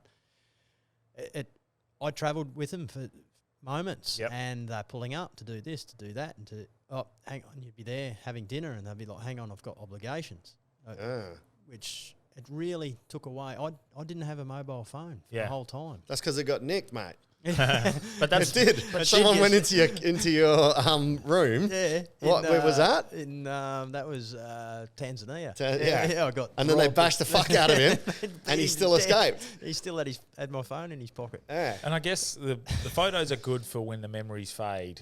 Yeah. But no one asked to see these. I don't force. How boring is it when someone's like, you want to look at my photos? But they're good for you, hey? They're good for me. Yeah. So or when you read the story and go, I wonder what Leo looked like. And then you go, that's what it is. Oh, I wonder what this fucking thing he's talking about. And then you see it. That's right. Like the crossing of the bridge where you put your motorbike in the thing. I didn't imagine that it was going to be tipped upside, fucking on its side. Yeah, yeah. You know, putting it to cross the a Red river. Sea. Yeah, the river one. Yeah. Well, the whole like digital nomad thing was so appealing to me. That was where and we've spoken about this, and I shared it on our Patreon, one of my first ones. Travel vlogging and videoing and doing all that was where I loved. And I started following all these travel vloggers and contacting them and saying, like, I want to catch up when I'm over here and there and there. And then as soon as you said... They're still waiting for you. Yeah, no. Well, as soon as I said that I'm married, I have a kid, I can't go full time. This is going to be like, I'll be over for 3 weeks. And they'll be like, oh, no, I'm here for the long haul. Like, I'm better than you. No, they weren't interested. Yeah. But it was their life. It was their job. It was. Look, it does connect people. But another thing I find too with it all is, so I want to go on a holiday at the moment, and I'm just constantly looking at these streams on Instagram and stuff, going, "Whoa, look at that! Let's go there. Yeah. Let's go to this hotel. Let's stay there. That looks so good. I just want to relax, swim in their pool." But you go full circle. It's like so many places, and then you can't pick. And some people have the experience through looking at it on pictures, and then it all kind of fades away. It's like Netflix when you're trying to pick the right movie and you end up just watching the screen for an hour and a half of all the different choices. So it's a bit of overload, whereas just get out there and do it. And when you travel on your own, you meet other people that are going somewhere where you would never have planned. And if you're just there, you just go, oh yeah, that's how I ended up in Český Krumlov. I was in Prague, went to Český Krumlov, and I wouldn't have gone there if I didn't meet someone.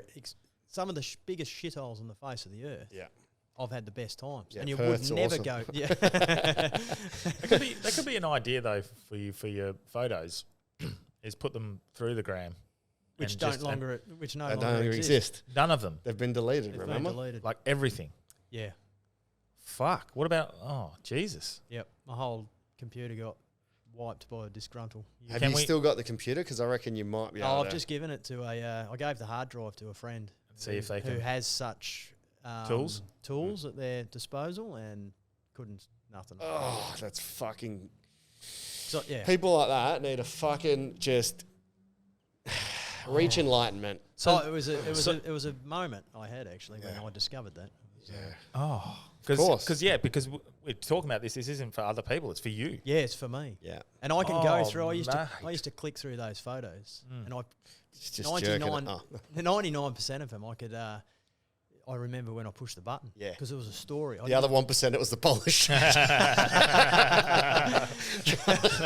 right. Oh fuck! So I didn't just you don't. I never put a camera in front of someone's face. Yeah, and press the button. I've maybe got 200 photos out of thousands. It sounds like the Africans wanted money every time you took a photo of them.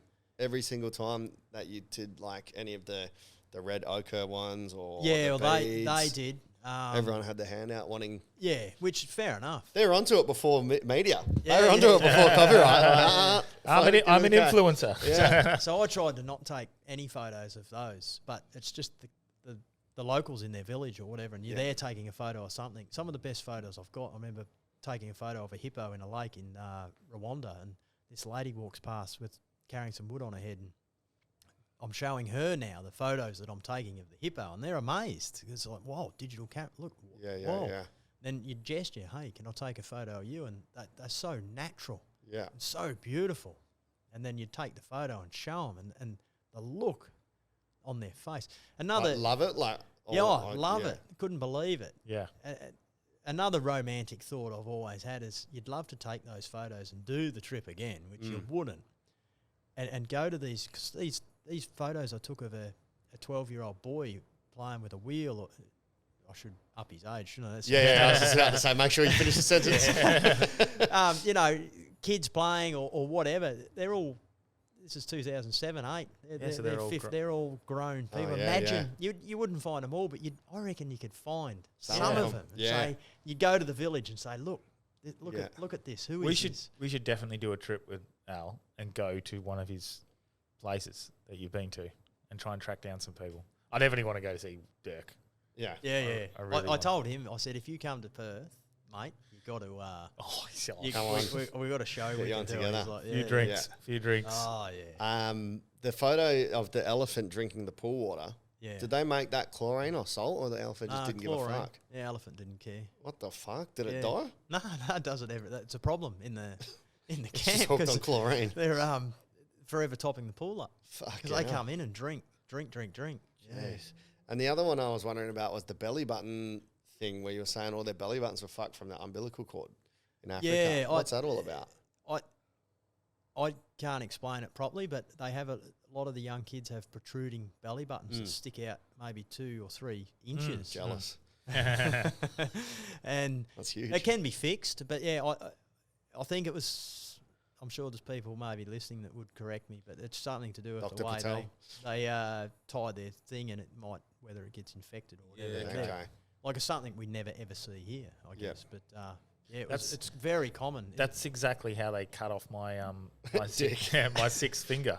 Oh, on I each thought you hand. meant your dick. So I had like, that's why it's only 2 or 3 inches. I was born with 6 fingers on each hand.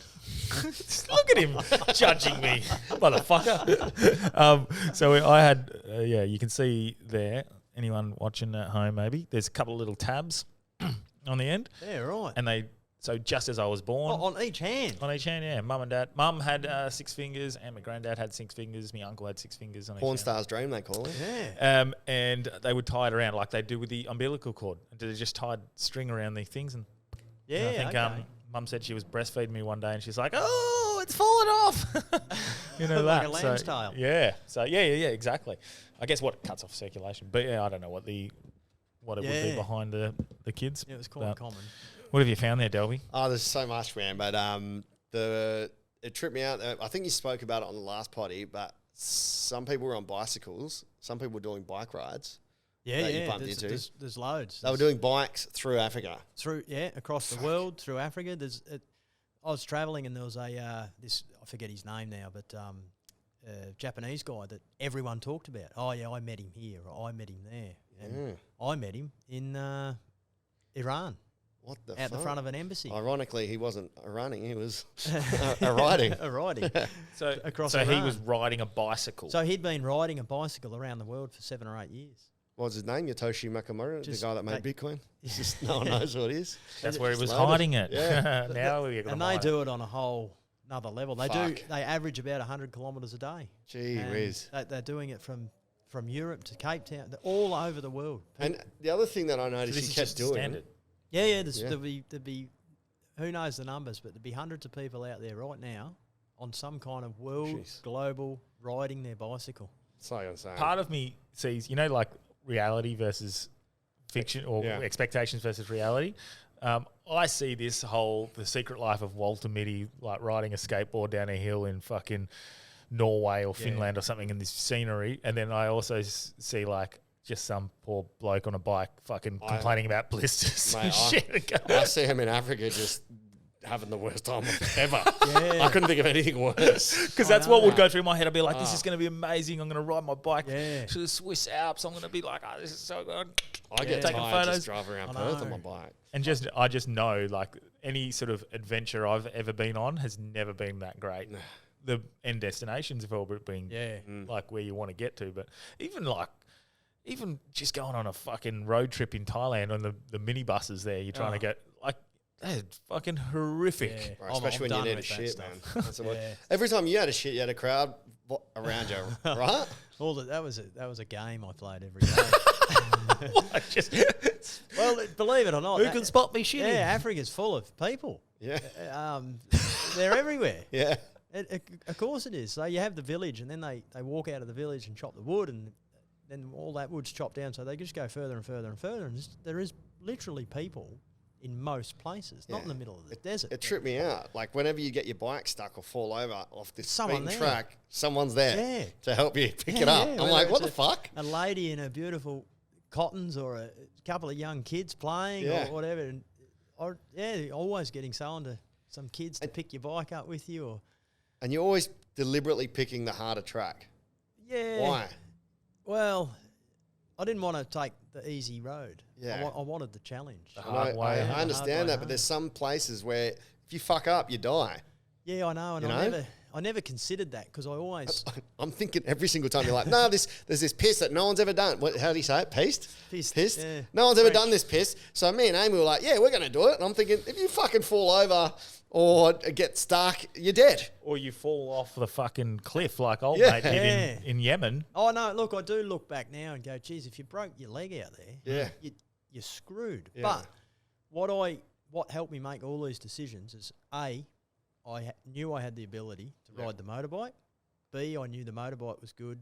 C, I knew how to fix the bike. I always had enough water for a few days. Yeah.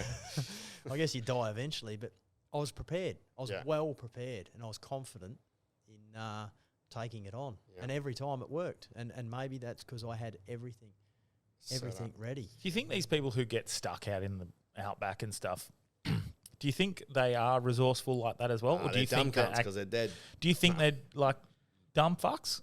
Well, some of them. Some of them. Some of them are your weekend warriors. Yeah. So it was like Dell and the Spanish guy. The Spanish guy slowing you down, eh? Leo was a architect. Yeah. So he had zero mechanical knowledge. I take my hat off to them in a way that, and Dell had nothing. Clueless. The time we spent together, I ended up fixing their bikes for them all the time, and that's what got tiring. Yeah. But they got to their end destination. They rode from Europe to Cape Town. They were the original Polish chicks. they got there. I used to think, how are you taking this on? But I did meet a couple of German guys when I was doing one of the parts out in the Sahara, and they refused. What, help? No, they refused. So we were at the start of it, and they went into it a bit, and we camped, and then they made a conscious decision to say, "No, we're not doing this." What do you mean, like too dangerous? Turned around? Yeah, too dangerous. They turned around. Yeah, so we only went into it a little bit. It's not like Germans to turn around from invading somewhere. A few hours, and we camped, and then the next day they turned, and one of them turned and went. He said, "No, this is as long as it wasn't dangerous." mine camp, that's all good. So some people. What? Because the road was too dangerous, or he didn't think he had the ability. Yeah. Well, that's smart. Yeah. Yeah. So some people make wise decisions. Yeah. Well, like you said with the flood in Mongolia, like if you're riding faster, you can't really. You have to leave them behind. Yeah, that's right. You got to ride at your pace. Yeah. And that was with Dell and the Spanish guy Leo. Amy had developed into an amazing rider, so we moved at our pace. And it's every pace. We knew when we wanted to eat, and it wasn't about going fast. We never did. You never sat on 120 kilometres an hour. It was 80, 90. The good roads allowed it, even the big highways.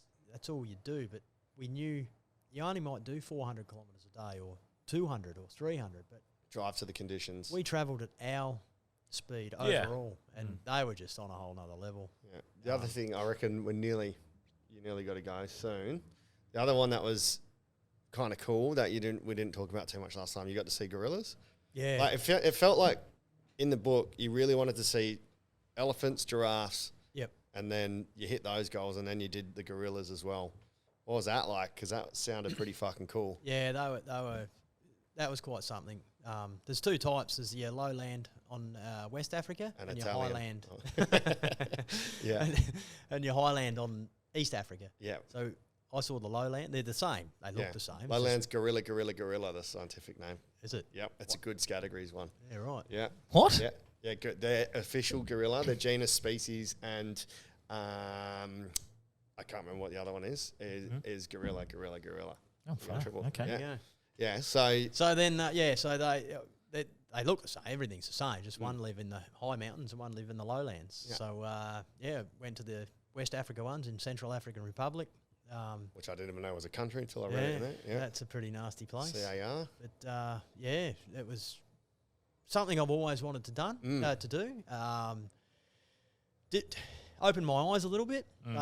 So the poor gorillas, they habituate them in a way that, so they make their bed every night in a different location. A gorilla. So what happens to make them friendly? They wake up in the morning and there's a guy. There's a guy. Someone there sitting in the bush 100 or 25 metres away. It's gorilla guy. And then they go about their business, the gorillas, and move about for the day as a family. Yeah. And this guy follows them to get them used to it. So it's no different than you waking up in the morning and someone's there at the end of your bed watching you to get you used to it. Wouldn't mind that. So I get it. It's all about, they protect them, they do everything. But I just thought, and you don't, they don't scare them. It's friendly and everything. But you just think, wow, these gorillas have got a person. So then the gorilla goes to bed, and the guide then, he will walk back to the camp. Could be 2 kilometres, 3, 4, 5, 6, whatever. And then in the morning, before the gorillas wake, the guide will get up. Yeah. He'll march out to where they were. Better than keeping them in a zoo. I think that's definitely. probably the best way to do any kind of wildlife tourism. Yeah, to protect them. Yeah. I'd love to see I would love to go to Uganda and see the if they're wild, the gorilla will beat the fuck out of you. Oh, yeah. Like, yeah. Oh, the silverback apart. in this family that we're with, what a thing. What a thing. They are just, you sat there in awe of this thing. His back was silver. His shoulders were massive. Just a huge, his head. Just George Clooney. His head was massive. Fuck, man. And the other one that was like insane, that when the elephant charged you. Oh, yeah. And didn't stop. Yeah. PK was the guide. I'll never forget his name. So we were around a lake, and in the lake there was crocodiles and other elephants. And we'd walked in such a way, and this elephant come all the way around from a long way away, and he's like, oh, here we go. And I had that on video. We recorded it. Oh. So now this elephant's coming towards us, and he starts picking up stuff. And I'm watching him. It's myself, Amy, Leo, and Del. He's picking stuff up to try and deter this elephant. Oh, the guide. I think the elephant's learnt how to use its tools. tools. I'm like, oh, shit. And he's trying to throw stuff in the bush. And now this thing, it's just coming at us. So we're all picking up sticks, clods, everything that we could, and we're throwing at this elephant. And it's coming. It is coming. And we couldn't Ears out? Oh, yeah, flapping its ears. Fuck. Making a noise. And it is coming right at us. And on the video that we had that's obsolete now, you can hear going, oh, fuck.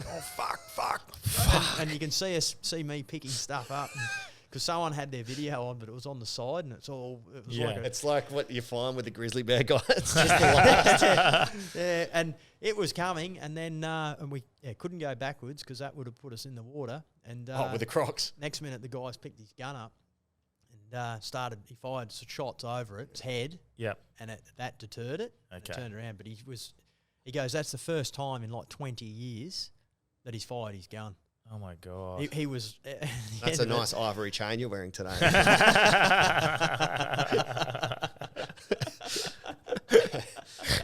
Fuck. Yeah. Wow. He said it's the first time he's fired his gun. Oh, he was pretty. He was pretty up? shaken because he was saying the next one was I would have shot it. Fuck. I was ready to shoot it. He was quite scared. He's getting photos with us at the end, and he was just wet on his pants. What time was that? That was an hour. That's an hour and 50 in. I don't need to remember that because that is a clip. Oh, yeah. That's good. But before we finish up, because I do have to go, but I wanted to quickly touch on Dakar. Yeah. Who's that? Dakar Rally. So you've obviously done it before. Yeah. Finished, 30th in the world? 39th. 39th in the I world. think that's impressive. Amy finished 30th. So you finished 39th. You finished second in the subsequent subcategory race. It was about 3,000. What category was it? That was White the one guys? in Dubai. Yeah. So you've just rocked up. And again, for those listeners who have Episode listened 92, listen to 92 because you're mind blown. But where are you at? Are you thinking about doing a number 2 Dakar? I talked with you last time. I'd love to, but unfortunately, my life at the moment's hectic. Yeah, hectic. It's got some extra noise coming at it. I'm good, as in I don't. It's I'm over it, but it's taking a lot of my funds away from me. Okay. Well, potential funds. Yeah. So for those that can add it up. Yeah. I've got to. Yeah. Or so, halve it. So what's the? I'd need, I wouldn't make the decision to go into it unless I had all the money myself to do it, because then if you don't get anything, I can foot the bill. Yeah. I was due to go this year. I'd paid a quarter of the money, everything, joined a Polish team. I was ready to go. Oh, is that Elizabeth's team? It's ironic, isn't it? Yeah. So you're leeching off them. Yeah, I know. It's time to get the payback, motherfuckers. So what does it cost usually? What did you say last time? About $125,000 to race last time, and I got 25 back after selling the motorbike. So Okay. 100,000 under the bridge, water under the bridge. It's probably when I was going to do it this time. Did my sums? It was going to be the same.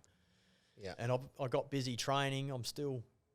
How do you train to ride a motorbike through the desert for 3 days? You can't. You can't simulate that. So it's just fitness. Do you think having like your training? Well, last time was just raw riding a motorbike around the world. Do you think there's no way you could simulate that and you wouldn't achieve what you did last time? We can give you malaria again. And no, well, the first race I did in Dubai, the 5-day race, I did so well because I believed I had the endurance of riding a motorbike. Simple as that. Different style, but I simply had. It's the mind that needs to be trained. Toughen up, pussy. Yeah, David flogging. So it's more of a mind thing. I've got the skills, but it was more of a mind to keep pushing to pace yourself. Dakar second time, so the second race, which was Dakar the first time, I was just a normal working guy on a roster. I couldn't ride that much because I was obligated to be at work, and I just trained fitness, and it worked. It worked. It is a mind race. It's all in the mind, that race. It's massive. It'll be good to. I hope you get back there. Yeah, it will be good. So do I. But you need to throw your whole life at it. Because I'm dealing with a couple other things on my plate at the moment. It takes a bit of. It doesn't take much energy, to be honest. Yeah. But it's just other things need to go right. I totally get that because. I've said this to Delby a couple of times. It's not necessarily having to do it. It's your mind's in 48 different things. And even I said to you guys before, I think it was about invoicing and it's a 10-minute job. It's just one more fucking thing I've got to do though. And if that's, you've got all these other things you're trying to sort, it would be. You need everything. Because you need to be dedicated to it 100%. It's tough. It's tough. People die doing it. It's a crazy event. Yeah. Well, if people want to get the book, I've only asked you half the questions. I've got way more dog tags in, so we need a part 3. Yeah. We should get Dirk over. Yeah. That would be so good. So, I did go see him, and he's... oh, yeah, you've been to see him? Yeah, that's right. How'd you go? A couple of months ago. Yeah, caught up, gave the wife a hug and a kiss. Nice. Which you got a prod? Little bird, what is it, brain picker? Nice. No, he's great. He's happy. Yeah, he's cool. Life. That's good. We'll talk off air. I actually want to sort out. We'll maybe head over and see him sometime. That would be I'll go awesome. anytime. Everyone else, The Hard Way Home is what it's called. If you want to get a book, get in contact with Allan Roberts on Facebook or Insta. Yeah, either or Hard Yarns. What is your Instagram?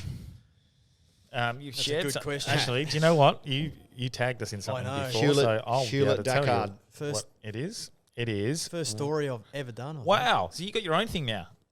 Okay. Robbo.Allan. Robbo.Allan. Maybe I did it on the wrong one. Yeah, you did it on your personal. No. Allan Roberts at Dakar, Saudi 2022. Yeah. Oh, look at that. We've got some comments here. Oh, can't wait to listen to this one. Hey. Fish on, mate. That's from Darwin. Yeah, you did. That's another story we're not talking about. Cool. All right, cool. Hit us up if you want it. It's $20. 25, 30? 25 will do, or 20. Yeah, look. 25-ish. If we can do 1,000 of those, that's enough to get to Dakar. So just another 1,000. Actually, is it? No.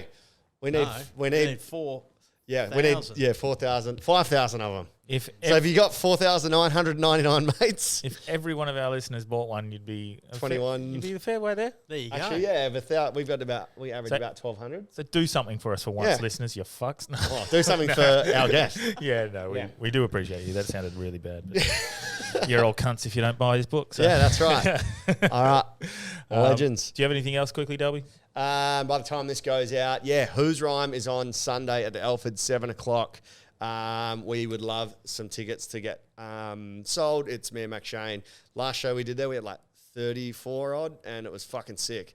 So if we can do that, otherwise I'm on at the Comedy Lounge beforehand doing Sunday singles, but I get more money if you buy tickets to Who's Rhyme, and it's a much more enjoyable show anyway. Oh, cool. I'm not doing anything. I'm hosting quiz tonight, but you won't hear this in time, I wouldn't expect. Did stand up last night, Delby. Wasn't that great, but hey, I'm back up, so hopefully I can give you some dates and you can start watching some more, because ECC's cool, actually. Yeah. I like it there. So, and if you need a lift, Allan's started doing Uber on his motorbike. Just raise some Dakar funds. Yeah, sick. But cheers for coming on. It's fucking awesome again. Cheers, brother. As usual. Always enjoy it. We'll see you again. Nice. Bye, boys.